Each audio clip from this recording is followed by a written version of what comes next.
Hello, Pius. Good morning. Welcome.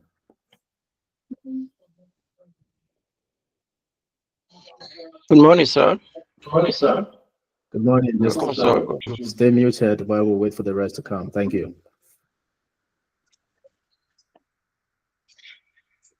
Welcome.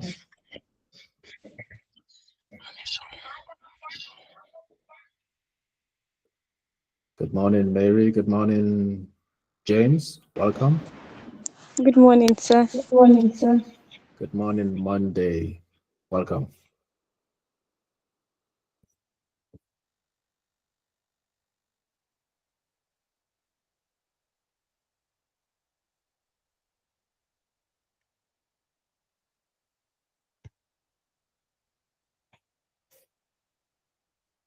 Right. Let me get the rest a nudge.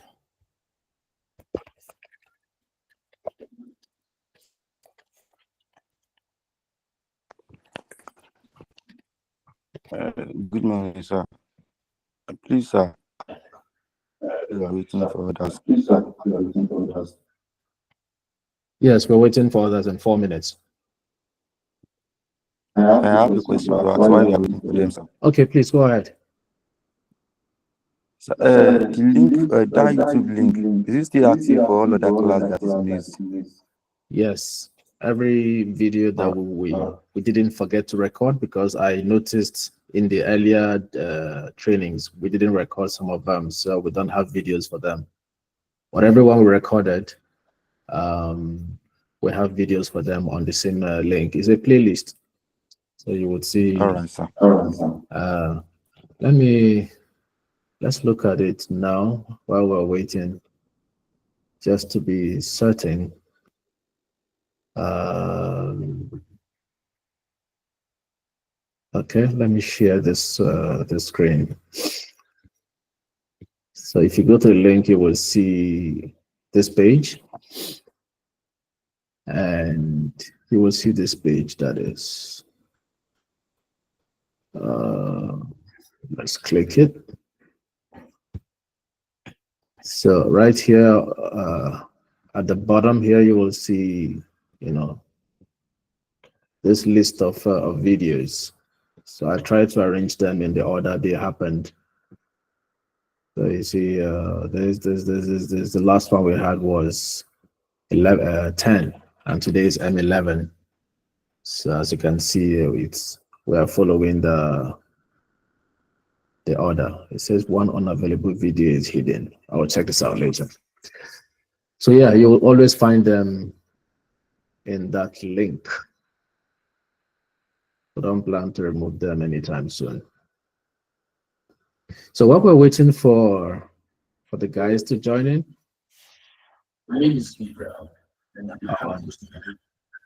sorry, it started playing by itself. Did anybody manage to engage an agro dealer near them? I was hoping to receive some DMs, but nada. I didn't get any DM from anyone. So, James, did you manage to engage an agro dealer near you?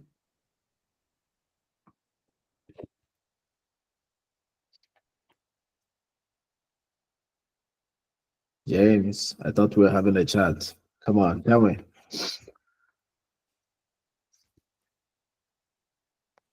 I'm with you, sir. Yeah, did you manage to engage an agro dealer yet? No, sir. Okay. Did you plan to? No. My device has been having problems for the past 3 weeks now. So that was why I asked the question. Oh, you were not here when we talked about that, I suppose, huh? Yes, sir. I see. Okay. So we will not wait any further. Just get started, and hopefully the rest will see the video at their own time.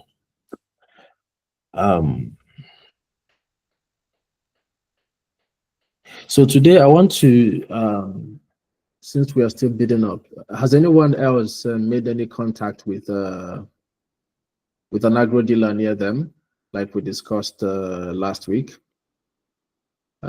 James was not here, so he didn't know about it. Monday, did you make any contact?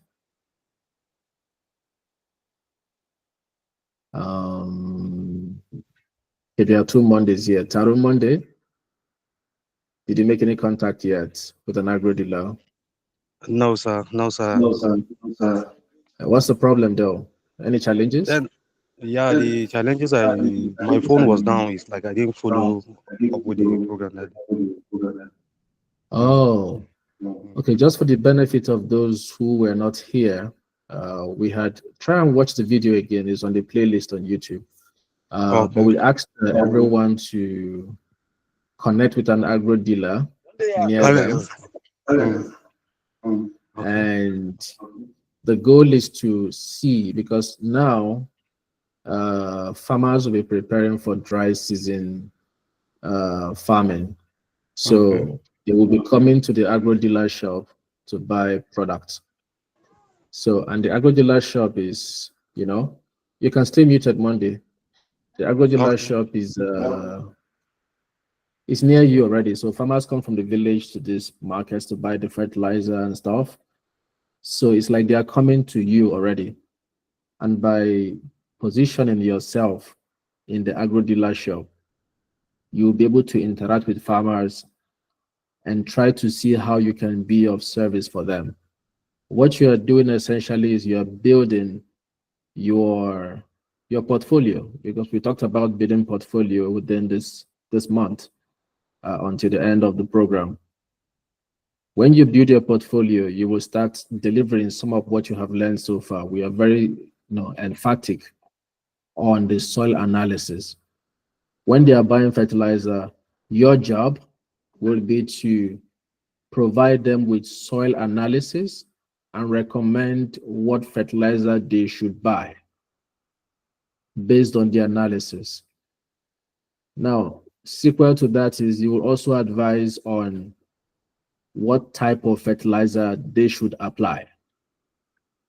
All right. So when Okay. you do that, Monday, stay muted. I'm talking to the whole house, eh? Yeah. So when you do that for 1 farmer, 2 farmer, 10 farmers, 20 farmers, you now have like your client base, because before they leave the shop, you will collect their phone number, you will collect some other details and stay in touch. Remember, for this to work out, you have to build some kind of solid relationship with the farmer or farmers. You have to keep in touch with them. If there are other things that you want to be able to provide for them, like crop selections and stuff like that, you should also do that.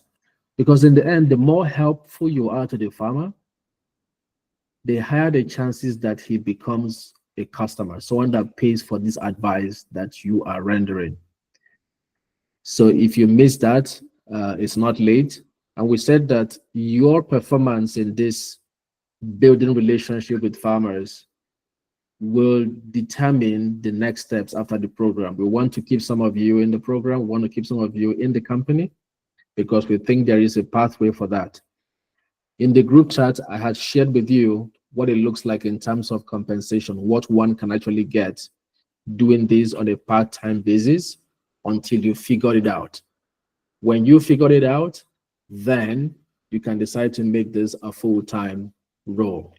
So everything is super clear, I suppose. So I want to ask, if you were here last week when we talked about this agro dealer thing, can I see you by show of hand?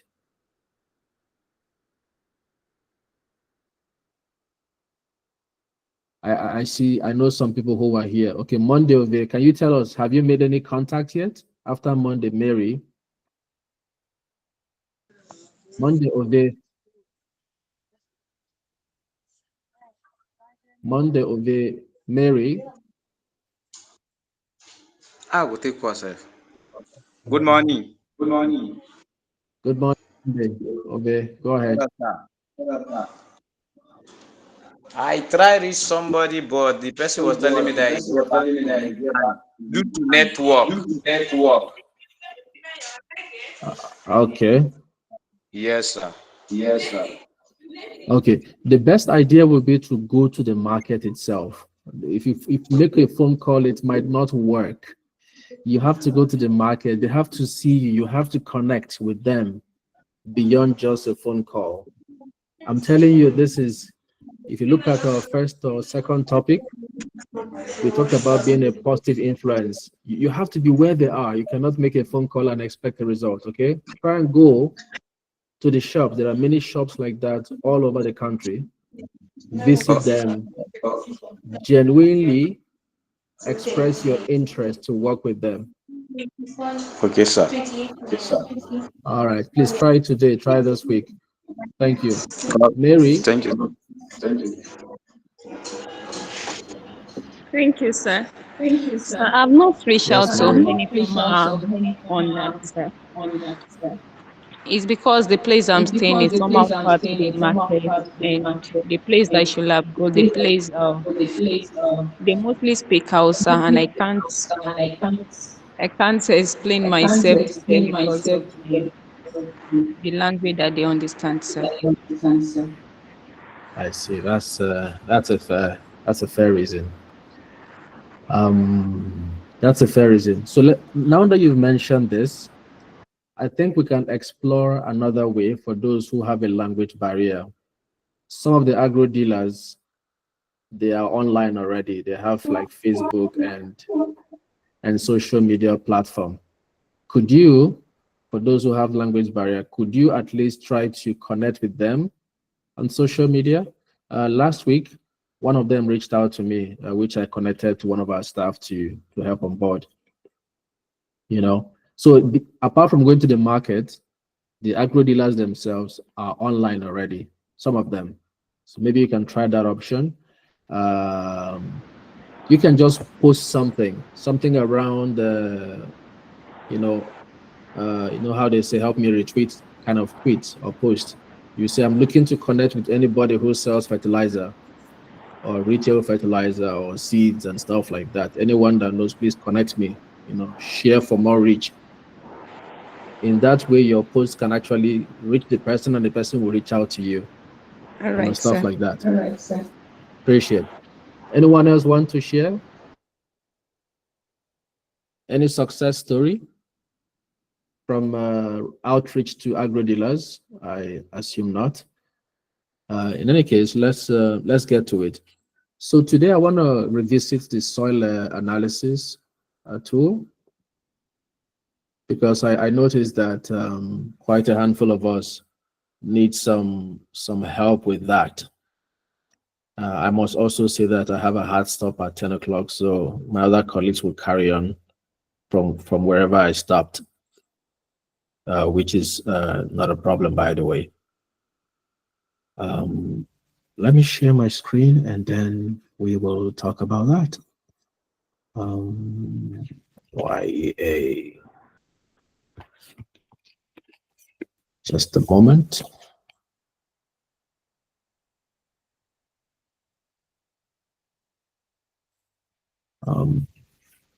Yeah, there we go. Here we go. So I also wanted to tell us that we are redoing the poultry thing again. As I told you in the last update, the poultry thing was super successful. There was zero mortality. So we did just 50 birds at a time. Now we are doing 120. Sometimes when you do something on a small scale, it might work, and then you'll be like, yeah, it works. And then when you try it on a big scale, you realize that there are other factors that may be at play. So I want us to do it at a bigger scale, and hopefully we'll have the same result. Tarumonde, turn off your video. I don't know what you're showing there. Okay, stay video off, please. Thank you. All right. Let's be, sensitive about other people who are on the call. I know you're a very handsome man. All right, so the issue of soil analysis, if you remember, the focus was on, first of all, identifying what the optimal condition should be.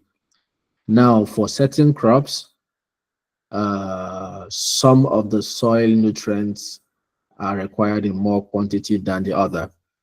But in general, for every soil science student on the call, or I mean, all of you in general,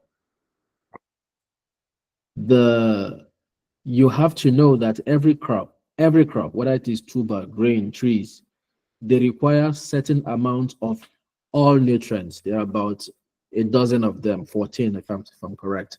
There are about 14 of them. So every crop requires what? The maximum amount of nutrients or specific dosage of each nutrient, not some of them. You know, when you go to the market, for example, they will say is NPK, is urea. These things are kind of false, incomplete information. Not that they are false, but they are incomplete. The real truth is that we need all nutrients in different doses. But the major ones are what? N, P, and K. N is nitrogen, P is phosphorus, and K is potassium. Now, the other ones are required, but the most volume you need in terms of nutrients are that. The second thing you have to know, which I'm going to show you right now, is that each crop has a tailored nutrient amount. I'm going to share my screen for something else. Get crop. I'm going to share my screen for something else and show you what that looks like. So check this out. On this screen, you will see a list of crops and how much nutrient is required. Now, these are all kind of back-end things, but I'll show you anyways. Here you will see for maize, for you to harvest 1 ton of maize. Now, sometimes they ask you, what's your expected yield? You say, I want to get 10 tons, 50 tons. For you to harvest 1 ton of maize, you require the maize plant, the maize seed that you planted needs to remove about 150 kilograms of nitrogen from the soil. It needs to also remove, now this is, and 60 kilograms of phosphate, P2O5, and 60 kilograms of potassium, K2O, and 20 kilograms of sulfur. These are just, there are many more, but these are the ones that we're taking note of, right? So for you to get 1 ton of maize, 1 ton of maize is what? Is 10 bags of 100 kg each. You must have this available in the soil. Otherwise, you cannot get 1 ton, all right, per hectare, right? For beans, you need to remove 50 instead of 150 for maize. For beans, is different. 50 of this, 30 of phosphate, 30 of potash. For rice, you need to remove 100 of nitrogen, 40 of phosphate, 120 of potassium. You see, different crops requires different amount of nutrients. And you can see this for about 100 crops. In the asparagus is different. And what you will notice is that if I go to, let's say, vegetable, let's say, which vegetable can we go to? Let's say carrot. You will notice that the uptake for, okay, not carrot. Carrot is, I think this vegetable is root. It's a fruit or root, one of those. Vegetable. Okay, let's look at all the vegetables. See, for asparagus, the N requirement is 70. Asparagus is like a grass, for those who don't know. Now, let's go to another vegetable. Carrot is a vegetable, okay?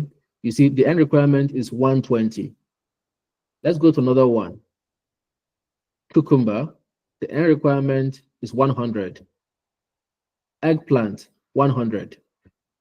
Lettuce, 200. I want you to notice something. Muskmelon 100 for the nitrogen only. Okra 70. Squash 150. Tomato 200. Watermelon 100. Onion 100. What you've noticed is that now let's change this to grain. Let's see what we have for grain. Category is what for grain? Cereals. Cereal. Now look at cereals. Rice. You see the end uptake 100. For sweet corn 200. For wheat 100. Now, if you look at the K component, the phosphate, you see that in as much as the end requirement is as high, millet is 80, wheat straw is 7.6. You see that when your harvested crop has a lot of leaves, the end requirement is always higher, right? And then when you have vegetables, the K requirement are usually almost as high. Don't worry, I'll come to that. But the point is, I want you to notice that different crops requires different amounts of nutrients to harvest 1 ton of that grain. This is the most important thing. If your soil does not have this, you cannot harvest 1 ton. And this is your selling point to the agro dealers. When you are talking to them, you are telling them that, look, this is the science of it. And if you ask a random farmer, you know, how much they harvest per hectare, you see that most of them are underperforming. I'm going to show you one more slide. And this slide will give you an idea of what we mean by this. Just a moment. Let me show you one more slide. Now, this slide, I think, is the most consequential of all the slides that I don't know if I've shown you this before, but you can see this on a geographical basis. Now, on this slide, you will see the different amount of yield on a country by country basis. Now, we selected a few countries so you can see the disparity. All right. Of course, United States is probably one of the, you know, will I say, best performers in terms of grains. All right. They harvest something like 10.8 ton national average, 10.8 tons. That's about 100 bags from 1 hectare.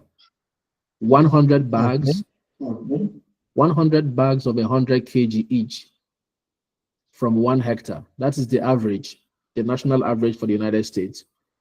And if you look on the left-hand side, right, on the left-hand side, what do you see?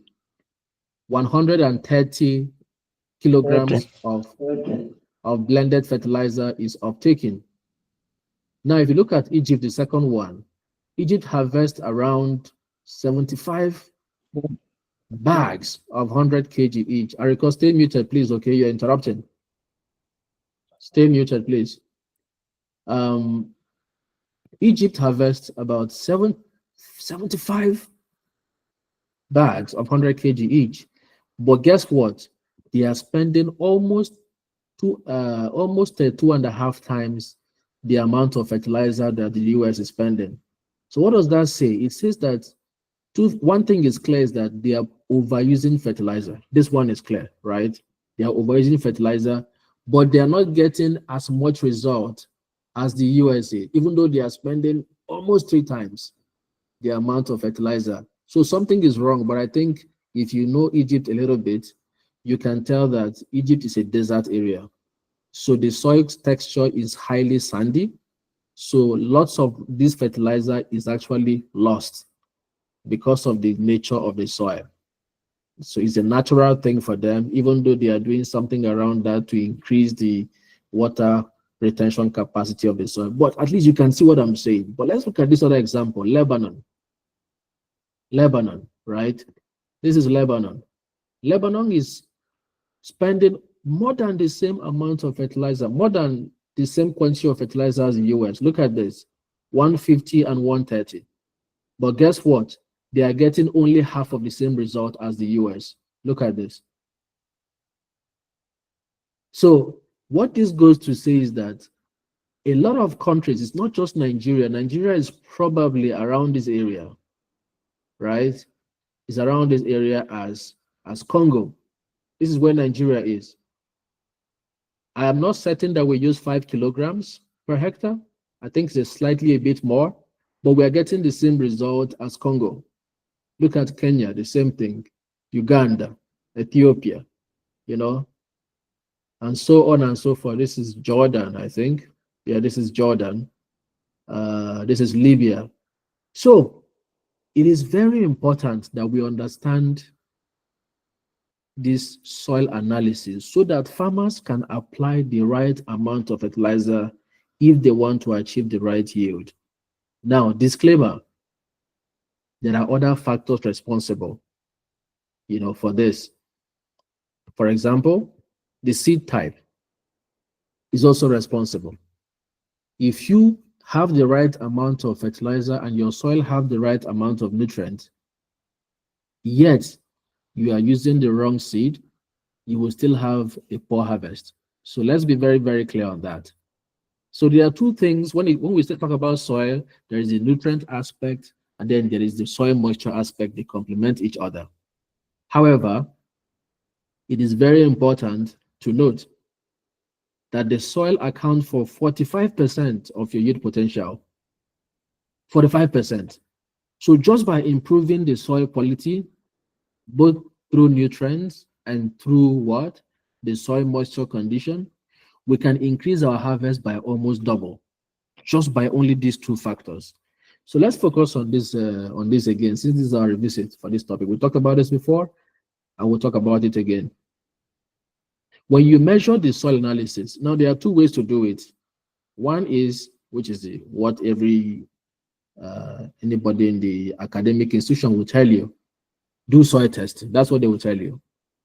But guess what? Soil testing is not cheap.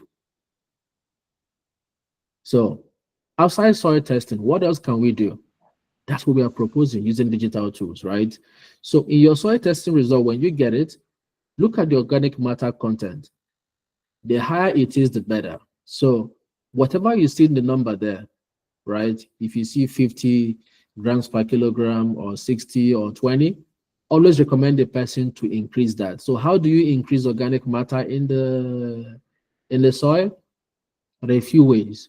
One is by mulching. So in the previous harvest, don't burn the grasses of the harvest, let them decay on the farm. That's a very free and easy way to increase organic matter.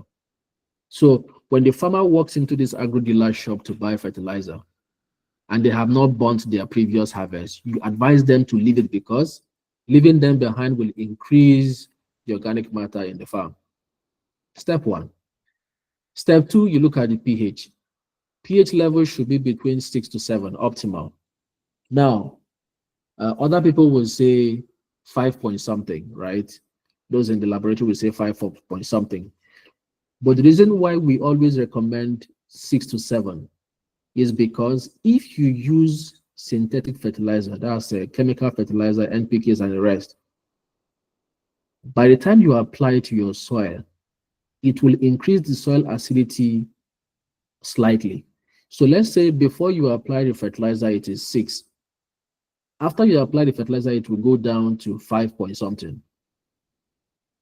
So if your fertilizer is already 5 point something and you now apply synthetic fertilizer, it will go further low, and the lower it is, the worse off you become. So it's always advisable to keep your soil pH before any chemical addition at 6 to 8 because of this reason. Now, if you cannot do that, it's fine, but the risk, your chances of better success is higher if you stay at 6 to 7. So this is the first thing you have to interpret. So what if your soil, okay, Yaro, please ask your question. Because this is supposed to be a very interactive session. I don't have to be the one talking too much. Yaro, go ahead, please. And Yeah, how will hello. I know that this boy? Good morning. Go Sir, ahead, are you please. getting me? How will I know that this soil is for the the fertilizer? This one is for urea, or this one is for this one? Okay, I'm coming to that next. I think I've spent too much time on this slide. So let's talk about that just in the 5 minutes time. So pH has to be within this range. N has to be around 40 ppm. Phosphorus have to be around this so that the higher the better, but not too high, obviously. Potassium has to be around this range. Cation exchange has to be around this range. So cation exchange, for those who don't know, this is responsible for the roots to absorb nutrients. So I don't know if you know this, but when you put fertilizer in the soil and there's water and that fertilizer dissolves, what the crop actually does is some kind of chemical reaction, or let's say electrochemical reaction, where the root tries to remove the nutrient from the soil through this electroconductivity. Now, the higher the level of electroconductivity in the soil, the more nutrients the crop is able to. So these are all the things, as I said to you before, we don't need to do one or two of any of them. We need all the nutrients, okay? So how do you do this? Let me share my other screen, and then we'll show you. There are two steps we'll have to do. Okay, for the first step is either you go to a lab and they come and collect your samples, test it. If you have the money, you can do that option, right? But when you get that result, following this table you are looking at in front of you also applies, okay? Everything we have stated here also applies if you did your results analysis from the lab, all right? But if you choose not to because of cost, there is another way to do it, which I'm about to show you now. The first step is what? Is to get the farm's GPS coordinate. This is the first step. So how do you get your farm GPS coordinate? Now, I must tell you for a fact that many farmers don't even know their GPS coordinate. So the first thing you have to learn is how to get farm GPS coordinate. Now I have to stop sharing on this screen, otherwise I will not be able to show you that on my other screen. So first step, how do you get your farm's GPS coordinates? I am not able to share. Why is that? Just a minute. I need to make the other account a host. Then it can be able to share. Add as a co-host. Okay, let's try again. Right. So the first step is what? To get your farm GPS coordinates. So here I'm sharing my Google Maps screen. Google Maps is right here. So you're going to see it on your screen now, okay? Now that's Google Maps. Please stay muted, okay? Stay muted. Okay. So what you are seeing on the screen now is Google Maps. So usually I would advise you to go to the satellite view. So if you click on this thing here, I don't know if you can see that on the top right corner, you will see something like a small square just below the hotel icon. You see that thing where my cursor is. I don't know if you can see that. So if you click that, you will see these couple of options. This is the current view, and that is the satellite view. So always go back to the satellite view.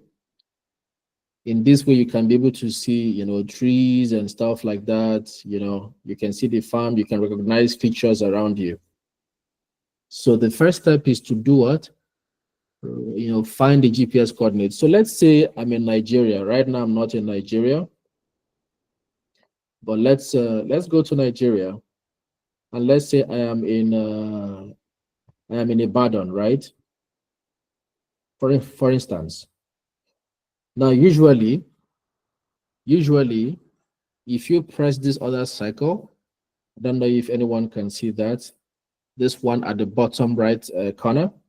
If you press that, it will come to your current location, which should be the ideal thing. If I press that, for me, it's going to take me to my current location. You see that blue dot? That's my current location. But in your case, to show a different place, okay? So let's say I'm in Ibadan right now, for example, and I'm trying to help this farmer find his farm's GPS coordinate, right? I am trying to help a farmer find his farm's GPS coordinates. So the first thing I need to do is to ask him, okay, so let's say we are here at Owo Road, for example, Iwo Road, right? Let's call it Iwo Road. And let's Iwo Road, okay. Let's hypothetically get a phone call on my phone. 1 minute.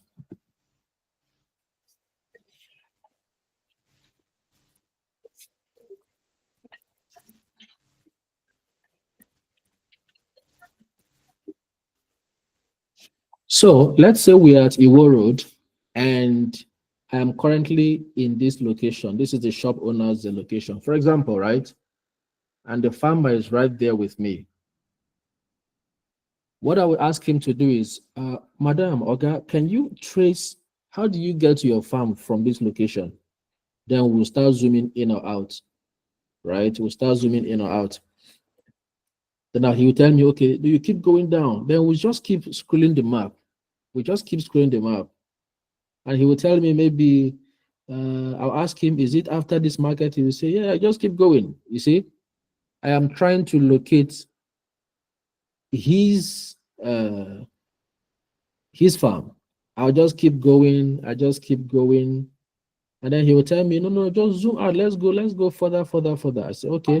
Is it after Leyland? He will say, yeah, just keep going. You see, this is how I'm going to use the map to find his farm. He will tell me, okay. I think it's after Bovas. I say, after Bovas? He will say, yes.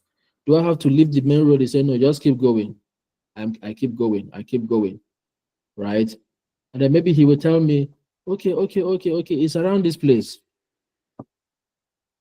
Just hold on. I'm trying to find a farm. Okay, he will tell me that, okay. I think after you've passed this filling station, this one that says Ad Hooke Invest. And he will say, okay, it should be around here. You now say, okay, take your, I don't know, right? After this other mark, Acmo Globals. Then I take my right, which is now going up. He will say, keep going. He will say, keep going. He will say, keep going. Did I take my left? No, keep going. He said, okay, take your left. And maybe his farm is here. Maybe. You see, I have now found or helped him to find the farm. And the GPS coordinate is in this place that is called dropped pin. If you look at the bottom of my screen, you will find it.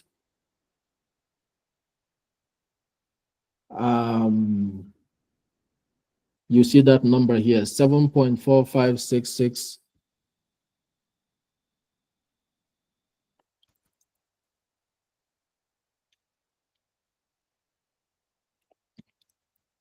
Sorry, I have a little bit of emergency. So you see that number here?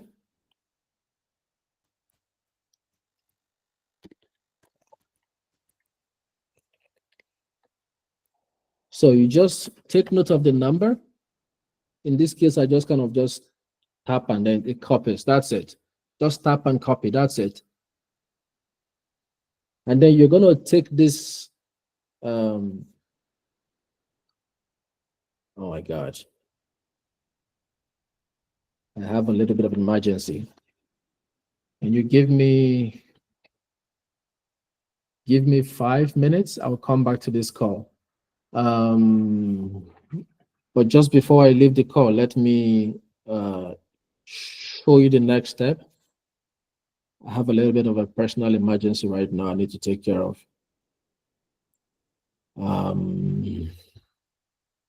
Oh damn, somebody's at the hospital. So once you have this, right? You take that coordinate. Let me share again. You take that coordinate and then you take it to your browser. You go to ruralfarmershub.com, right? Just like we talked last time, ruralfarmershub.com, and then you click on free soil analysis. Now, for this free soil analysis, the results you get are not detailed. They are not super accurate. They are just for you to know an idea of what the result you are getting looks like, because the actual full analysis costs some money. This is where you make money as well, all right? So you take that number, the latitude and longitude, and you paste the first one here, latitude. Now, if you remember, it's something like 7.45 something something. It ends with a 9, right? So you take that and you put in the first field, paste. It ends with a 9, so I have to delete the other one, right? It ends here, 9. Then I paste the second one here. You just have to remember how it's labeled, all right? I delete everything before it. Then I put a point here. Now to confirm, I go back to the maps, you look at that, 7.45, blah, blah, blah, 9, then 4.04, the rest, right? So go back here, you see they are the same. All right. Then what? You select the depth of soil, select top surface soil for most grain crops. And the second one is for tree crops. We're not dealing with tree crops yet. Then you click continue.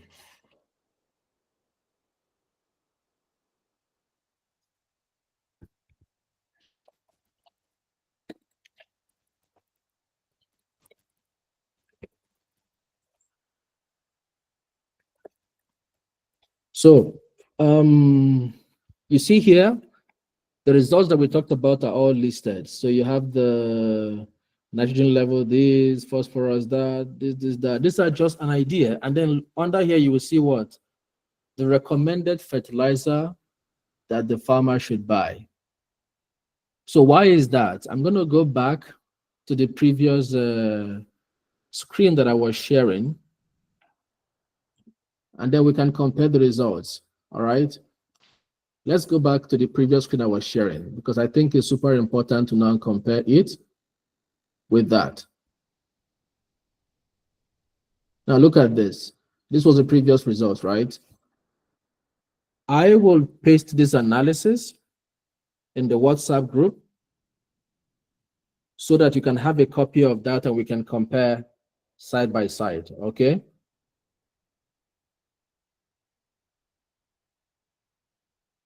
All right. No matter. So I'm going to put this in the WhatsApp group. Please just look out for it shortly. There you go. Here. Now, from the results, you can see a few things, right? We can see that the phosphorus level is the one that is underperforming, right? Go to the WhatsApp group. You're going to see what I pasted there. Oh my God. The pH level is 6, so pH level is optimal, right? It's super optimal. The N level is 1.30. 1.30 is around 130 ppm, so that's super sufficient. The P level is what? 6.4. And what do we have recommended? We have recommended 25 to 50. So our P is super low. And then for K, we have 72 point something. Recommended is 42. So you see, the real problem here is what? Is phosphorus. So that's why we recommended triple super phosphate. Make sense? Okay, Agnes Nanshaw, please, can you help me take over from here? I need to attend to an emergency. Thank you. I'll come back in a few minutes.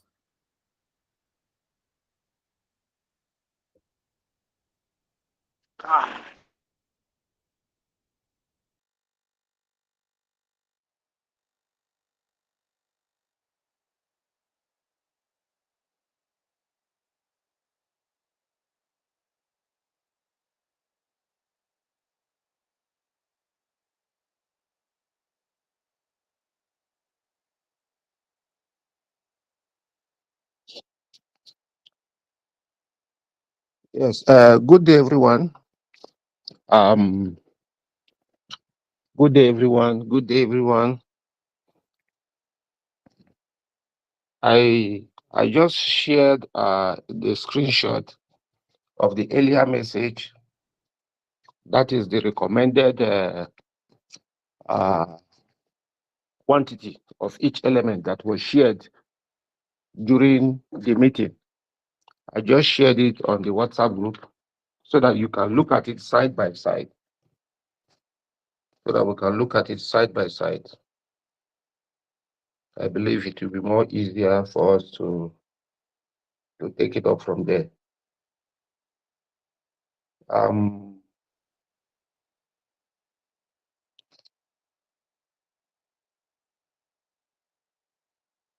If you look at it critically, you observe that.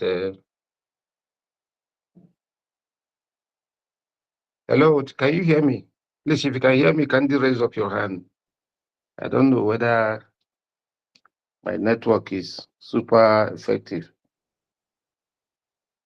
If you can hear me, okay. Thank you very much. So, for the WhatsApp group, yes, thank you. I think now it's now clear that you can hear me. Yes, thank you. Please kindly lower your hands. Yeah, if you go to the WhatsApp group, you will see a message that I shared. I coiled it from the screenshot that was shared. The reason why I screenshot it because I know that this message is super important.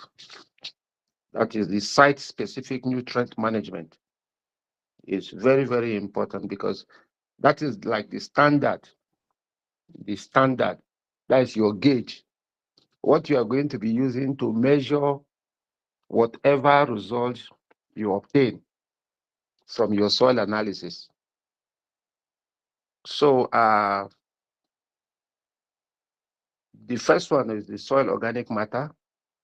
The soil organic matter, the higher the organic matter, the better. That is the optimal value because there is no specific soil organic matter that is too much. If you remember, soil organic matter, try to understand the word organic. You understand from our topic, we discussed about organic fertilizer, pure organic fertilizer. What acts on it is the biodegradable organisms. So it's like when everything is getting to equilibrium, all these biodegradable microorganisms, they will relax. They will stop working and wait. So automatically you have a gauge, you have something that is helping you strike the balance of nutrient because the process is a natural process. It's like you only facilitating, only helping the natural process to be achieved. So you don't need to suffer yourself. That is why you can see here under the optimal value of the soil organic matter, it is the higher, the better.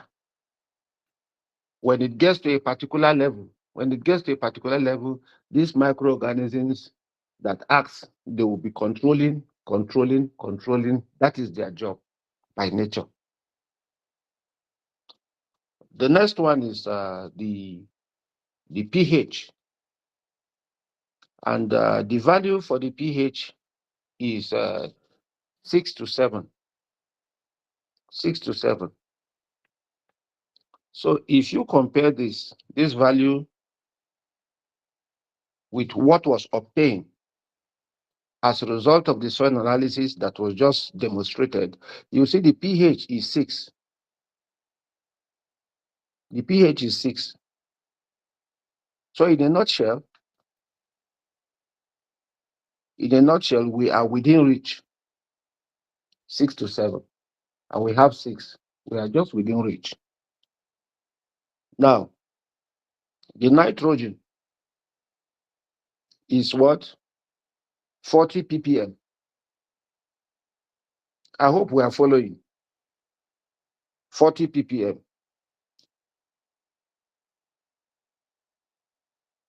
If you look at the soil analysis, you will realize that the nitrogen is 1.3, which is insufficient.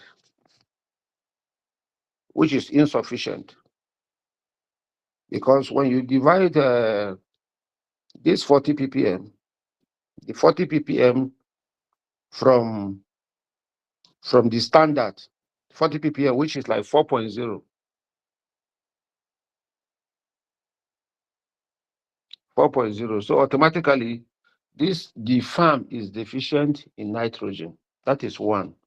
Two, the phosphorus from the standard in the table is between 25 to 50 ppm.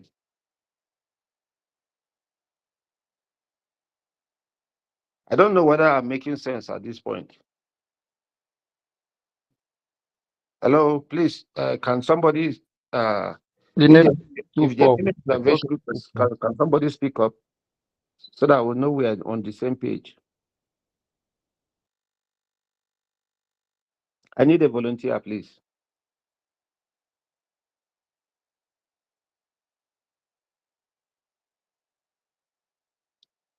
Hello?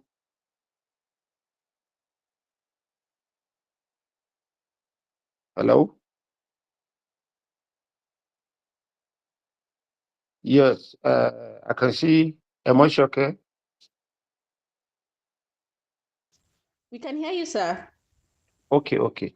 What I'm actually doing is I'm just juggling between the two sheets that we have.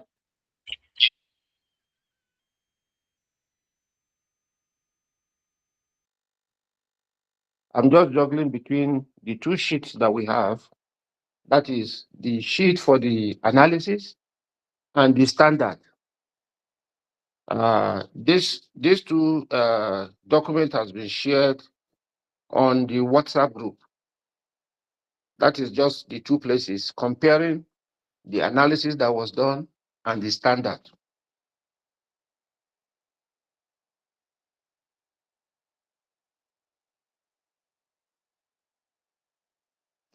Okay. I just got one information here. For nitrogen, the unit in the analysis is in gram per kilogram. To convert it to ppm, we have to multiply by 100. That's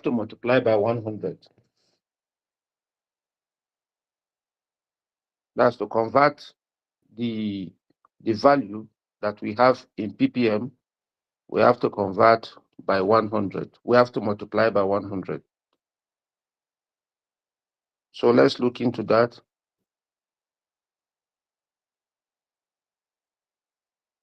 That is for nitrogen. Please, can somebody multiply 1.30 by 100? What is the value?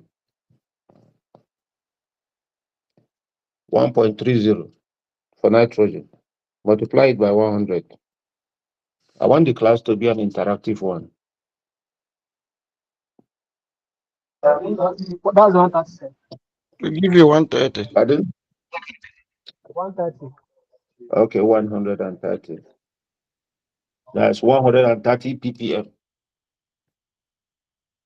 Because if you look at it from the result from the analysis, 130. yes, 130. If you look at it from the analysis, the value we got is in gram per kilogram. And for us to convert it to ppm, we have to multiply by 100 by 100. That is 130 ppm. Okay. Mr. Gabriel is back. Let him take it up. I think he has been able to take care of the emergency. Thank you very much. Over to Mr. Gabriel. Thank you, Nansha. Sorry for putting you on the spot. Just I was not expecting that this morning. I think two things are clear now. One is that you would need to know how to get the coordinates, and the second one is you can use our free tool, which is on the website ruralfarmershub.com, to get some preliminary result. So I'm going to require everyone on the call to first of all get a coordinate using Google Maps of a farm that you know, or maybe you don't know. But if you know a farm, find it on Google Maps, get the coordinates, and use that to get the soil analysis results on our website. Then I'm going to call each and every one of you to give us your results and the analysis that you got. The only way to know how to do this is by actually doing it.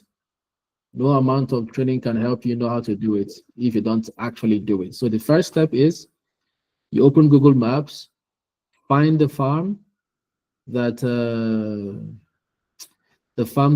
is near you, or any farm for that matter within Nigeria or anywhere in Africa. You press and hold on the farm that you see on the Google Maps. You will see the coordinates in the pop-up. Copy that coordinate, then go to ruralfarmershub.com. Click on free soil analysis, put in the latitude and longitude you just copied, and run the test. Then I'll call you. It takes less than 1 minute to do, actually, less than 1 minute. So come back and let's discuss what you got and how you can interpret that based on these benchmarks. Let's do it now.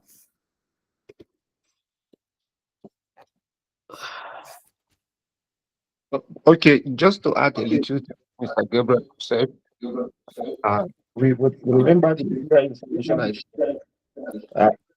Any result you get in any result you get, any result you obtain in gram per kilogram, you need to multiply by that's in gram per that per kilogram, you multiply by 100 to convert it to ppm. Thank you.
Okay, looks like we have Amusat.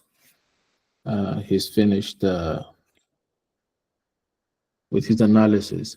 If you don't mind, could you share your screen and walk us through how you were able to do that? I'm going to give you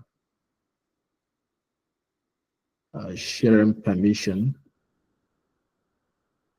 if you don't mind. Oh, okay, I will try. Just a moment.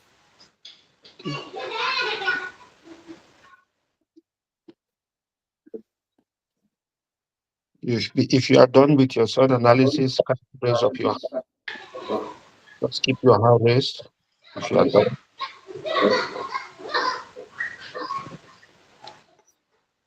Okay, just a moment.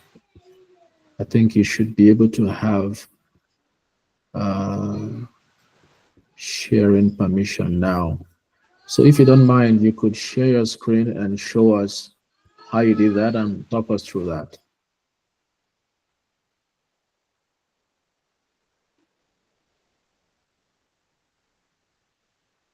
Amusat, over to you. Okay.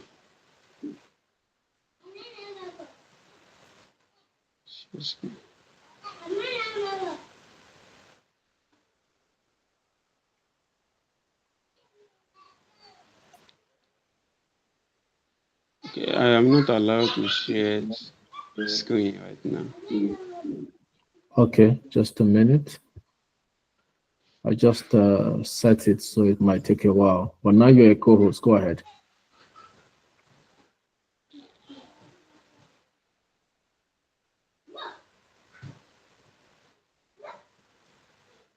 You can do that now. Go ahead. Okay, okay. Awesome.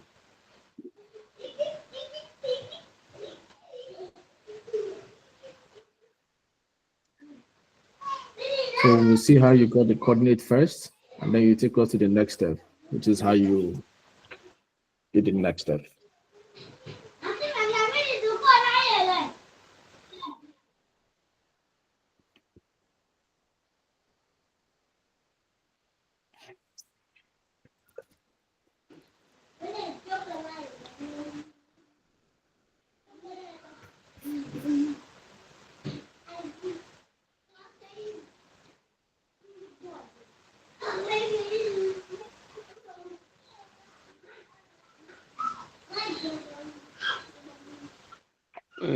Okay. Hello. Yes, go ahead, please. I am sorry. I don't even know how to do that. No, So you're currently sharing your screen, so just minimize and go back to open the Google Maps. okay. We can see you now. So just Okay, press okay, the home button okay. Okay, let me do that and open again. Google Maps. Exactly. We can see your screen. Go ahead.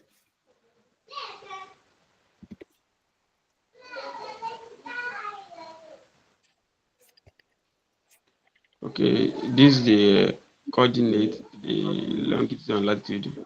So how did you get it? Can we start from that part? Okay, let me go back.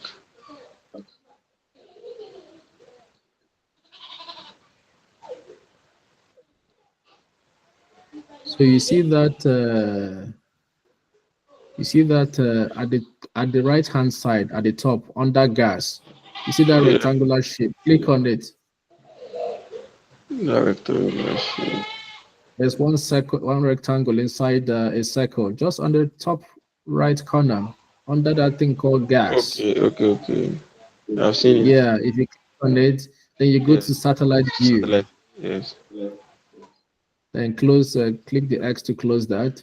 You see, Okay. when you zoom in now, you can see the farm clearly. You can see Yes. where you are and stuff. Waste. Yes, I've seen it. Waste product So, and so let's look for a farm, an actual farm, okay? So the blue dot is your current location. yes, okay. The farm is a waste product company and agriculture product recently. So Okay. very close to my area. This is it.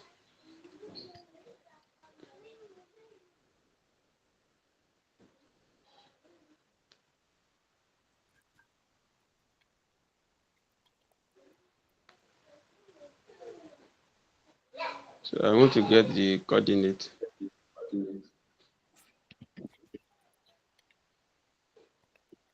Yes, please.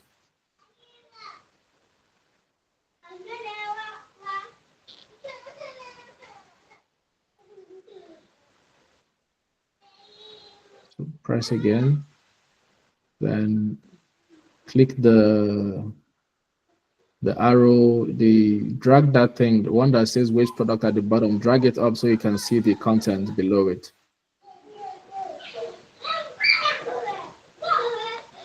No, the place that says, yeah, that one. No. Okay.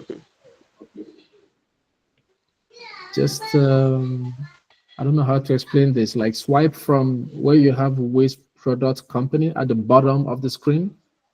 Just hold that area and swipe direction. up. Swipe up. No, not direction. Swipe. You have to cancel and do it again. Okay. I'm happy you are doing this on the call so that everyone can see. Okay, swipe up. Don't click. Swipe up. Up. Okay. From that place, you have direction. Just above it. Just above directions, the white area. Press and swipe up. No. You see at the bottom of your screen, you have directions, you have start. Yes. Just slightly above the button, press it and swipe up. Not on the button, above it. Above the button. Yeah, where you have waste product company, that place, press and swipe up. Exactly. Then swipe up again. Keep swiping up. No. You've missed it now. It has to be on the bottom sheet. That's what they call that thing. Yo, you almost got it. Okay, go back again. You almost got it. No. Use the back button at the top left corner instead. Okay, you have to do it again. You're almost there. Almost.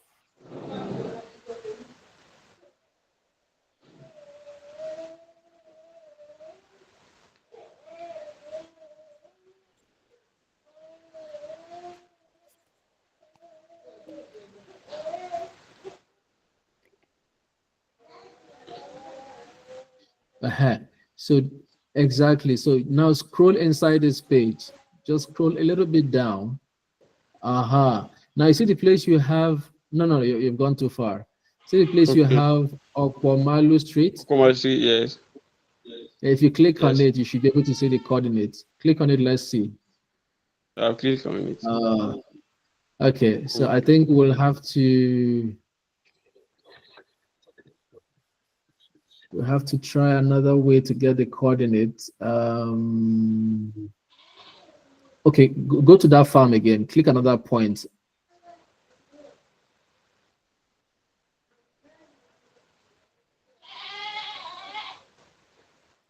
Click another point near the one that you selected. Okay. Yeah.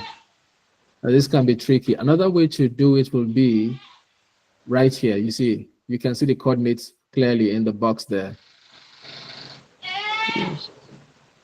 So it's not a perfect. So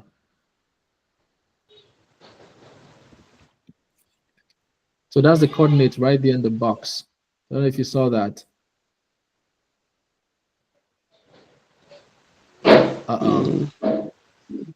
Slow down.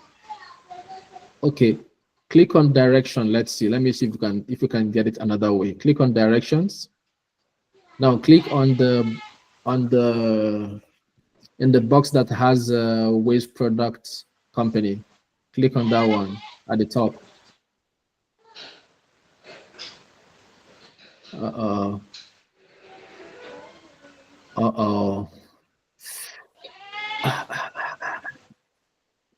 I don't know how to help you right now. Let's try something. Can you zoom into the waste company again? Zoom into it. Now press and hold anywhere outside the current point, anywhere at all.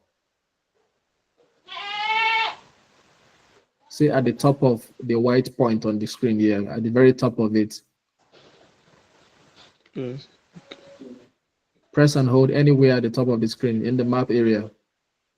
Look, I've done that. No, you haven't. If you do it, something a red pin will appear when you do it. No, at the top of, just go far away from the center of the screen towards the search bar. Click and hold anywhere. Press and hold anywhere. On the map area. Yes. Press and hold. I've done that. No, you're not. Once you do it, a red point will appear.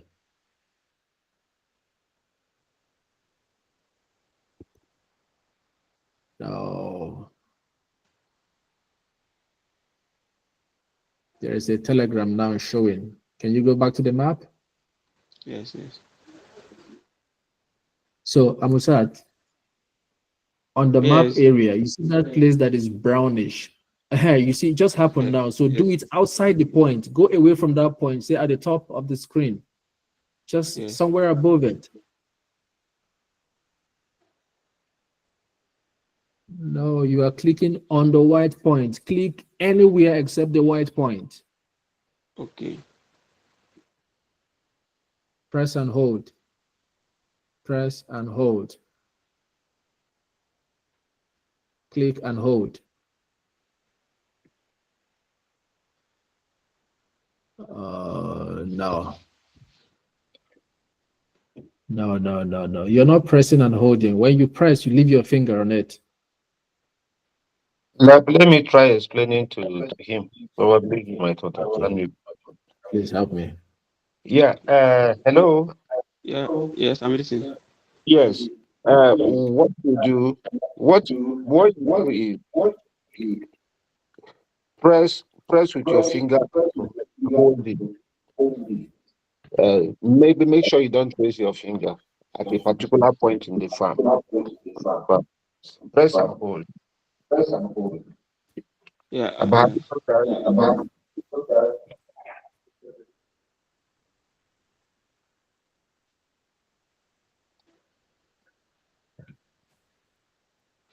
hello. Have you Yes. pressed and Yes, yes. okay? If you press and hold, you will see a red icon indicating the location that you Yes, are yes. about. There's a red icon. Yes. Oh, okay. Take off your finger.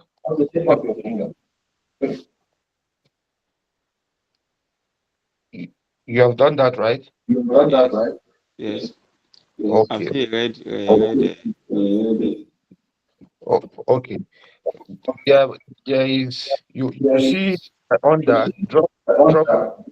So at middle, you will see one swap. Ah, your voice is breaking. Okay. But did you see something called drop pin button? What? Drop pin at the bottom. Yes, drop pin at the bottom. Okay, just slightly above drop at the middle, you would like a line, a very short line. That line. Wait, I did not hear you clearly. I said, Okay. uh, what you said, but did you see drop pin? Yes. Yes. Okay, on that drop pin, did you see that? Is that? Under the drop pin, did you see direct in blue? Yes, yes, direction, yes. Okay. By the right hand side, immediately after direction, did you see start icon? No. I, no. What did you see? One red this thing like this. What I'm trying to show, what I'm trying to show you is that just above, slightly above the drop pin, you will see something like a line, like this, like a dash long line. If Yes, you yes. swap it up and see what will happen. Swap it up. From that Okay. point, yes. Yes, I've seen a Google something. One red circle red like this. Okay. But have you seen all other information that has been displayed? No. Okay. Should I press that red button? No, not the red button. Now you've already pressed the red button. You've already pressed the red button to identify the point on your farm. Am I correct? No, I haven't pressed the red button. Hello, but Mr. Gabriel. If you are there, I think you need to press this 5%. I cannot share my screen. Let me try. Let me try sharing my I'm screen. here. I'm here. Let me try again. Okay. This is really strange. The other thing I can do is to send a video, but Amusat, Yes. I need to share my own screen and then maybe we can do it again. Okay. I will go back to the channel. Because I understand it's not so easy. I know. So my screen is now up Okay. and my Google Map is open. I'll So go back. what I was asking you to do is, so there are a couple of gestures here. With your finger, if you put your finger on the map and you kind of move it around, the map will move, right? Just Okay. putting one finger, moving it around the screen. The map, that is called panning. It is used for moving from one direction to the other. Okay. Now, what I asked you to do was to put the finger on the screen, but don't move it. That is press and hold like this. When you press and hold, this red pin appears. Now, if I press and hold on a different section of the screen, like here, up at the top, you see, the pin has shown here now. If I Yes. press on the right-hand side, the pin will show there. If I Yes. press And and hold it's the changing right-hand side, the longitude and latitude. exactly. So what I asked you to do was to change the location of the red pin so that we can be able to see the GPS coordinates, which is Okay. this. That was what I asked you to do. Okay. But Done. you kept pressing the white point, which is the waste management or something. If you keep pressing that place, it's going to see the label, which is the name of the road, and not the GPS coordinates. So Yes. do you want to try again? Yeah, I've gotten it. It's done now. Okay, let's do it It's again now. working. I'm going to stop sharing. Can you share your screen for us to see? Okay.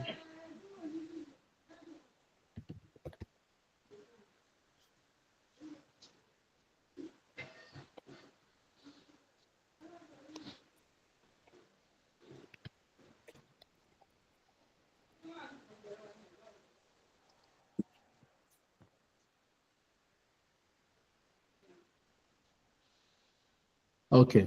Now you see that the GPS coordinate is showing. Can So you yes. pull the bottom sheet up so you can copy it?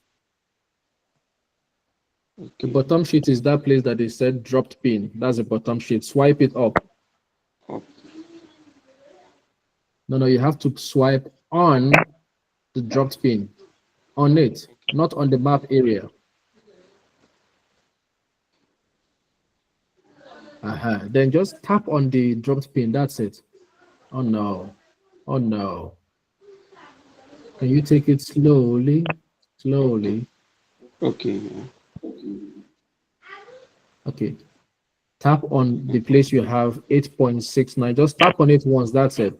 Okay. It copies. You see? Copy. It has Okay. copied it. Nothing much there. Yes. Now, go to your browser and visit ruralfarmershub.com. Okay, you already have it there. Yes. So when you're on the page, you know what to do next. You put in the coordinates there, you select the depth of soil, and you continue. Okay. Okay. If I want the top surface depth or the subsurface depth. Top surface, please. The Top subsoil is surface. not working for the free version. Okay. Now remember, this is only for demonstration purposes only. To make a full soil analysis, you will need all the coordinates of the farm, all of them, not a single one. Okay. I've seen the pH level is 5, which is low. Nitrogen 2.5 gram per kilogram. Phosphorus 9.0 part per million. Potassium 8.5 part per million. Magnesium 65.7 part per million, and a carbon content 35.6 gram per kilogram. Right. So normally you will not find TSP in the market. I don't think it's sold in Nigeria. So the next best thing to TSP will be any fertilizer that has a higher content of phosphorus, isn't it? Yes. I mean, we have to be realistic with what we can recommend all we want, but the market always gives us what they want as well. So we have to go for the next best thing. So if I'm talking to this farmer, I'm going to be recommending, I will not be recommending 2010-10, right? Yes. Because 2010-10 has a higher content of nitrogen. Yes. But what I need is something, I don't need to be adding more nitrogen to the soil, essentially. So if I'm going to recommend, it's going to be something like 15-15-15. Okay. Because between 2010-10 NPK and 15-15-15, the second one has higher content of phosphorus, which is what I'm trying to fortify in the soil. So you see, that's how we can go about it. That's how we can go about it. But obviously, you notice here that the pH level is also 5, which is very low. Very low, yes. So it means that you have to do some liming on the soil. Okay, calcium carbonate, yes. Some people used to use ash to do it. If you can get it, ash. But also be very careful in terms of, there's a different table that we have to use to know how much ash to put, because putting excess ash can also be a problem. The whole thing is chemistry. The whole farming activity, food production is chemistry. There has to be a balance. If you overdo anything, it will come back and bite you. And then the farmer will say, hey, the fertilizer did not work, or your advice did not work. No. You have to, at every point in time, prove to them that they need to take care of all aspects of these soil properties, not one, not two, all of them. In fact, when you do the full soil analysis, which is a paid service, by the way, whether to use ash or to use sulfur is a function of what the values of both of them are saying. Because sometimes if your ash level is good and the sulfur level is low, you don't have to put ash. You've got to use sulfur instead as a way to neutralize the acid in the soil. Thank you very much, Amusat. Nasha, go ahead, and then I'll call on there was someone that raised their hand earlier. Okay, you said something about ash. I just want to ask, can biochar be used in this situation? That's what. No. Yes. Biochar does not affect acidity. In fact, biochar is inert. Maybe to further explain that. So what biochar does is it does a few things, a few important things.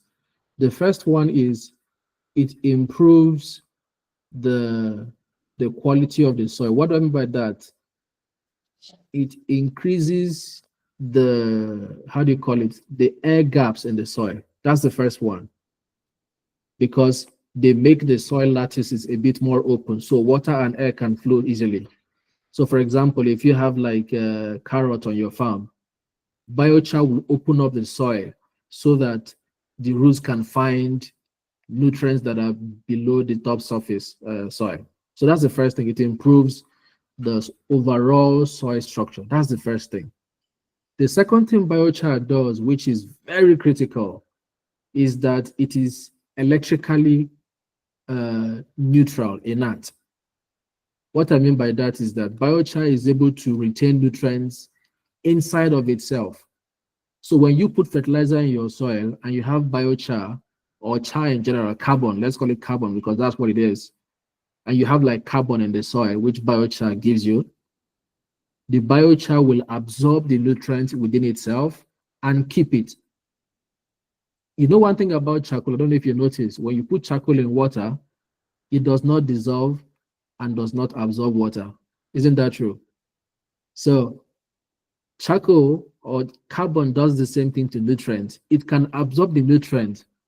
You know fertilizer now, when fertilizer sees water, it will start become soluble. With biochar, it does not become soluble. It stays inside of it and will only release it when the cation exchange happens. When the roots ask it's like it knocks on the biochar, say, hello, give me nutrients. It will release it only to roots. So you see, the biochar will preserve your nutrients for next season, for the upper season, is one of the best ways to store nutrients in the soil. So apart from making it easier for water to move around the soil, for roots to move around the soil, for air to move through the soil, but even the organic matter, like the microbes, to move through because it opens up the soil for them to travel easily, the earthworms. It also holds or stores the micronutrients and the macronutrients. If you have erosion, this nutrient stays in the soil because what? It is being trapped inside this carbon. Carbon does not, it's like charcoal. Think of charcoal. Put charcoal in the water. Does it dissolve? No. Does it get wet? No. This is the most powerful, feature of biochar. And I recommend that as you begin to engage with farmers, show them this illustration. Because in the end, the fertilizer you did not use this season, the biochar will store it until next season when you need it, it will discharge it. Shuaibu, Aisha too. Yes, good morning, sir. Good morning.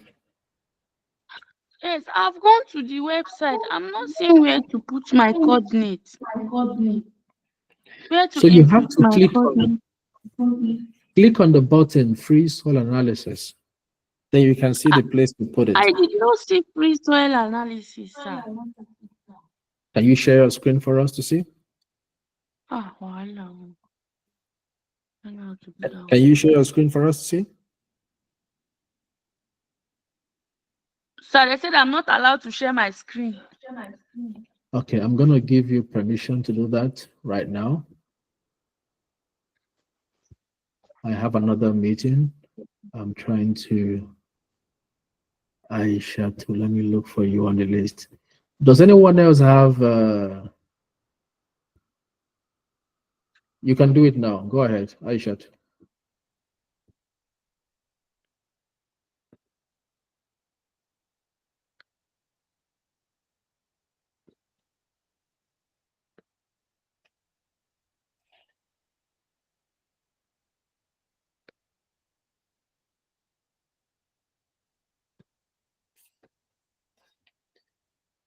So can you go to the website now?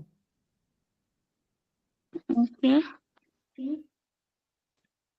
Click on the home button, the circle at the bottom of your screen to go. Yeah, exactly.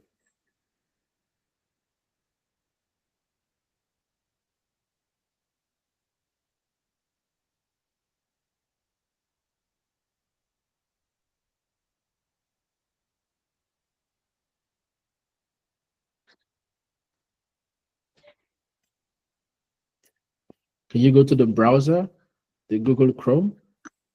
Okay. I'm there. Go to the website. You have to go to the website. This is Google's search page. So click on the results, the one below it. Ruralfarmershub.com. That's the website. This one, sir. This is a Google search result. This one, sir. Yeah, click the first result there, the one below you, the one below. So you have to know that this is a Google search result and not the website. They are not the same. Now, there you go. You see the button there? Yes, Free sir. soil analysis. You click on it, and you do the rest. Okay, sir. Thank you, sir. You're welcome. Does anyone want to share with us their result? Kike Lomo. We have an agro dealer here. I think he dropped off. Aisha, you have to click on the button on the landing.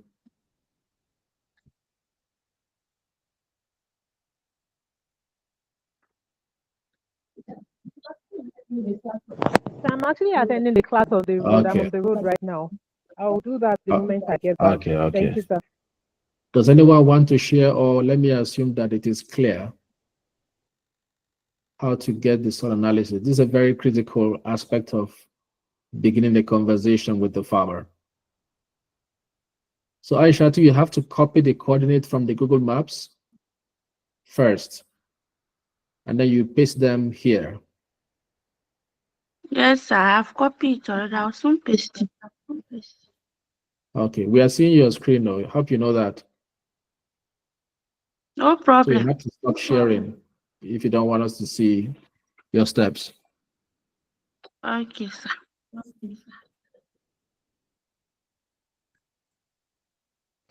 Anyone want to share with us? Michael, Nasir, and Ebet. Mary, go ahead. Thank you, sir. It's just the results of the one I did that I want to share, sir. Okay, tell us. For the soil analysis. All right, sir. The pH level is 5.80. The nitrogen is 1.50. The phosphorus is 9.00. The potassium is 72.70. Then the magnesium 89.00. Then carbon 23.00. Why the recommendation is triple superphosphate. So the coordinate is around Hubei in Nasarawa, sir. Okay, do you agree with the recommendation based on the table that we have? Yes, sir.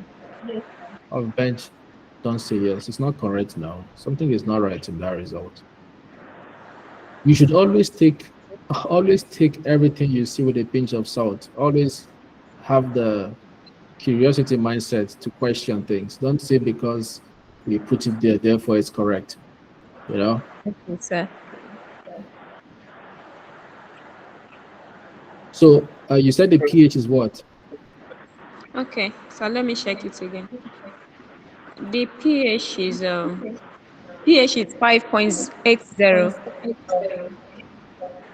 But what we have here, we said the optimal is 6 to 8, and you said everything I think is okay. So something is not right.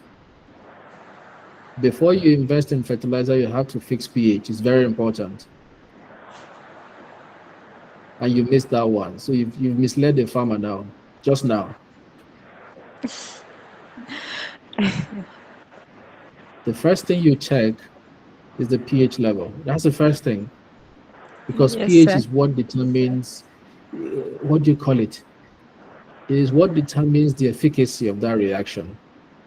The second thing is, which is obviously not to be overemphasized, is organic matter. The higher the better. No matter what, they should always improve organic matter. In fact, there are other ways you can improve organic matter and even retain nutrient in the soil by keeping the soil surface covered. Most of our farms, the soil surface is bare. And guess what?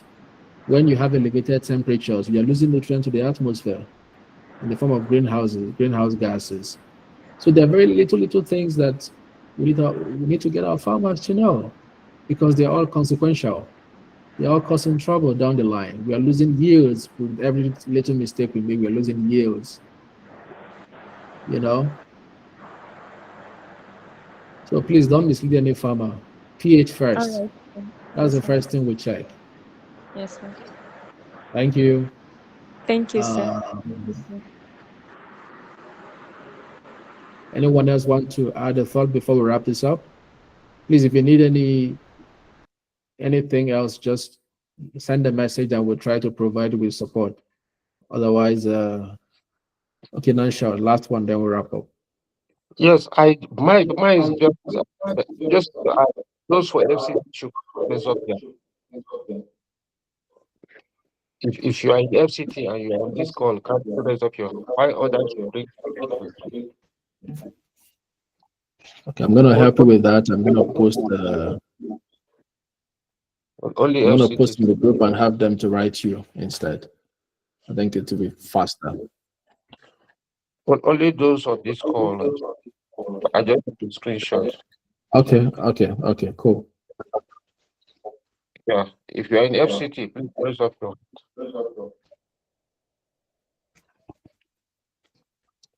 Shaibu, I said to are you in FCT? Press your hands as you raise up. Yes, sir. Okay.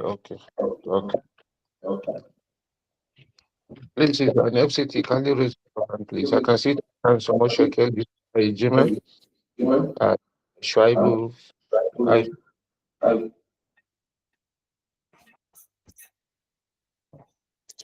Abusat Mohammed, which state are you? Is that right?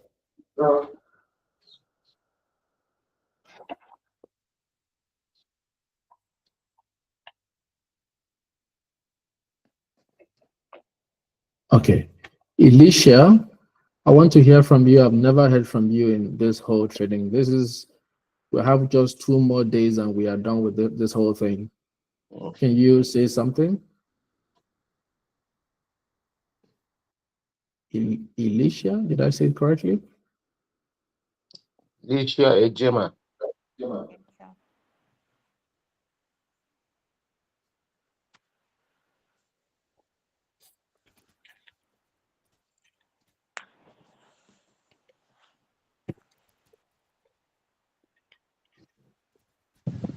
Okay, I'm from Oyo State.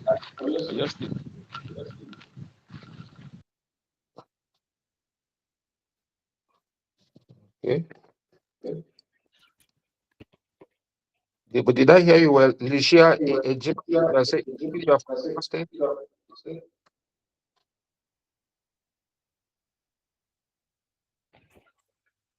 Okay, Nansha, we'll have to wrap this up so I can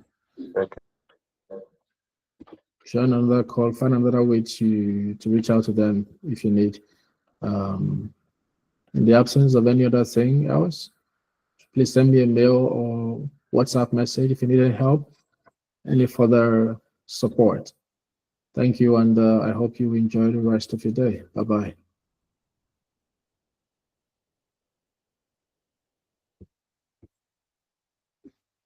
David, we have been sharing with you all kinds of messages on WhatsApp. The announcement this morning, reply to the person that wrote the message. David. Emashaki, we're wrapping this up. Go ahead, please.